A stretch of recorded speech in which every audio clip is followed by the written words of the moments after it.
Have you ever looked back at a decision and wondered, what was I thinking? Maybe it was a bad investment, a toxic relationship, an impulsive purchase, a risky career move, or a choice that seemed completely reasonable at the time but now feels obviously wrong. Most people assume bad decisions happen because someone lacks intelligence. But psychology reveals something surprising.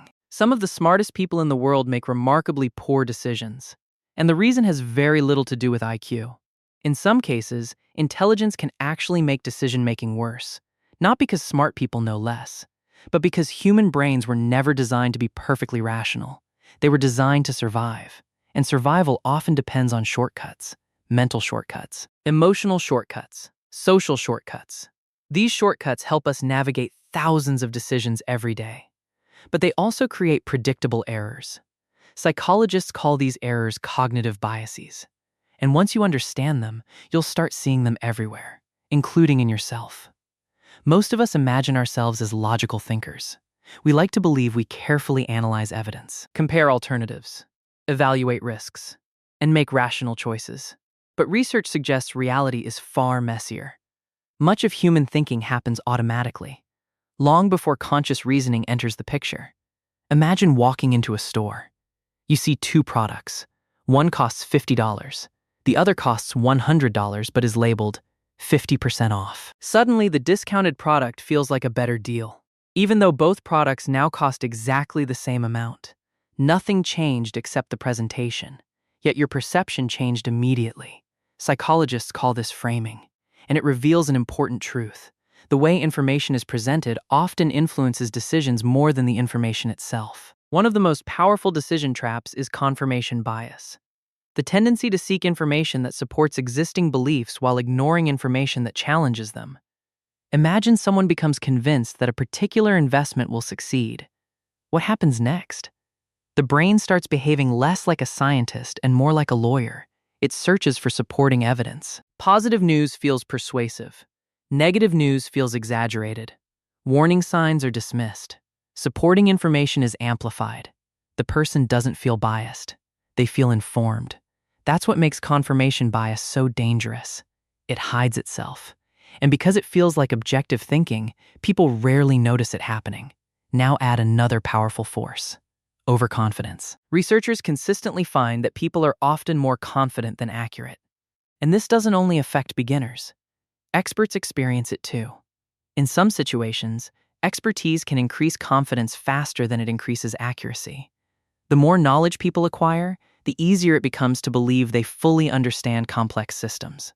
Financial markets, politics, business, relationships, health. But reality remains uncertain. And uncertainty doesn't disappear simply because confidence increases. The danger becomes obvious. When confidence grows larger than accuracy, mistakes become more likely. And those mistakes can become expensive. Many decisions feel rational, but they're often emotional decisions wearing logical clothing. Imagine you're angry. Someone sends you a message. You read it. Your pulse rises. And within seconds, you're typing a response. The reply feels justified, reasonable, necessary. In that moment, you're completely convinced you're making the right choice. Then the next day arrives. You read the same conversation again, and suddenly the message looks different. Your response feels harsher than intended, more emotional, less reasonable. The facts didn't change. Your emotional state did. Psychologists have repeatedly shown that emotions influence attention, memory, perception, and judgment. When you're anxious, risks appear larger. When you're excited, opportunities appear bigger. When you're angry, threats appear more obvious. The brain doesn't simply process information. It interprets information through emotional filters. And most of the time, those filters operate without conscious awareness. This doesn't mean emotions are bad. Emotions evolved for a reason. They provide valuable signals. Fear can warn us about danger. Excitement can motivate action. Empathy can strengthen relationships. The problem appears when emotions quietly take control while pretending to be logic. That's when people start defending emotional decisions with rational explanations. The decision feels logical, but the logic often arrives after the conclusion. Now consider another shortcut the brain uses: the availability heuristic. Humans often estimate probability based on how easily examples come to mind. Imagine watching several news stories about airplane accidents. Suddenly flying feels dangerous. Some people become nervous. Others start reconsidering travel plans. But statistically, driving remains far more dangerous than flying. So why does flying feel riskier? Because dramatic events are memorable, and memorable events are easy to recall. The brain unconsciously assumes that events which come to mind quickly must happen frequently. But memory is not the same thing as reality. What feels common isn't always common. What feels rare isn't always rare. The brain often confuses familiarity with frequency. This shortcut works surprisingly well in many situations. After all, experiences that happen often usually are easier to remember. But modern media environments create a problem. Rare events can receive enormous attention. The more attention they receive, the more available they become in memory. And the more available they become, the more likely people are to overestimate their importance. The result is distorted judgment. Not because people lack intelligence, but because the brain relies on shortcuts that were never designed for 24-hour news cycles and endless information streams. Here's something even more uncomfortable. Many decisions we believe are personal aren't entirely personal at all. Humans are social creatures. We constantly observe others, learn from others, copy others, and adjust our behavior based on what we see around us. For most of human history, this strategy was incredibly useful. If everyone in the group avoided a particular area, there was probably a reason.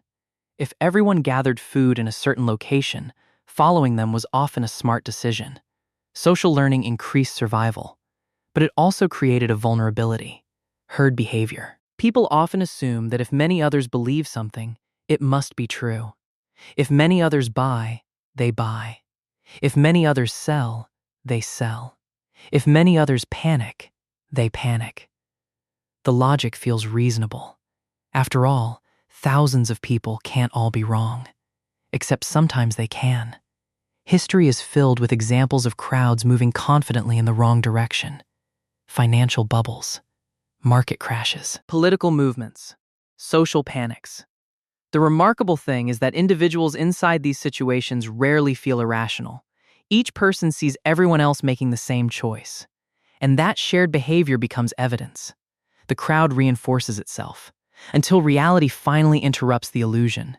At this point, you might be thinking, okay, these biases affect people. But surely intelligent people are less vulnerable. Surprisingly, not necessarily. Research suggests that intelligence doesn't automatically protect people from cognitive biases. In some cases, it may simply change how those biases appear. Imagine two people reaching the same incorrect conclusion. One person has average knowledge. The other is highly intelligent. Who will produce the better explanation? Usually the intelligent person. And that's exactly where the danger appears. Intelligence can be used in two very different ways: to discover the truth, or to defend conclusions that have already been reached. Unfortunately, the second use is far more common than most people realize. When people become emotionally attached to a belief, intelligence often becomes a tool for justification. The brain doesn't ask, "Am I right?" It asks, "How can I prove I'm right?" And smart people are often exceptionally good at generating arguments. They can explain, rationalize, defend, and persuade, even when the underlying conclusion is flawed. This is why debates rarely change minds. Both sides often leave believing they won, not because they discovered truth, but because they found new ways to defend existing beliefs. The psychologist Jonathan Haidt once compared human reasoning to a rider sitting on top of an elephant. The rider represents conscious reasoning. The elephant represents automatic intuitions and emotions. Most people assume the rider is in control, but often the rider is simply explaining where the elephant has already decided to go. And intelligence doesn't necessarily give the rider more control. Sometimes it simply gives the rider better excuses. So if even intelligent people are vulnerable to these traps, what can we do? The first strategy is surprisingly simple: slow down important decisions. Biases thrive under speed. The faster the decision, the less opportunity there is to detect hidden assumptions. When the stakes are high, create space. Pause. Sleep on it. Give your brain time to process information from multiple angles. Second, actively search for evidence that proves you wrong. This feels uncomfortable. That's exactly why it works. Most people instinctively search for confirmation. Very few search for contradiction. Ask yourself, what evidence would convince me that I'm mistaken? The answer can reveal blind spots immediately. Third, separate emotions from final decisions whenever possible. If you're angry, wait. If you're extremely excited, wait. If you're afraid, wait. Strong emotions narrow attention. Time often restores perspective. Fourth, ask a powerful question. What information would change my mind? If the answer is nothing, then you're probably not evaluating evidence. You're protecting a conclusion. And finally, become suspicious of certainty, especially your own. Confidence feels good. But confidence and correctness are not the same thing. Some of history's most expensive mistakes were made by people who felt absolutely certain. The goal isn't perfect decision-making. Perfect decision-making doesn't exist. Every human brain relies on shortcuts. Every human brain has blind spots. Every human brain makes mistakes. The real goal is awareness. Because most bad decisions don't happen when people stop thinking. They happen when people trust flawed thinking without realizing it. The smartest people aren't the ones who never make mistakes. They're the ones who recognize how easily mistakes happen. They're willing to question themselves, challenge their assumptions, and build systems that catch errors before those errors become costly.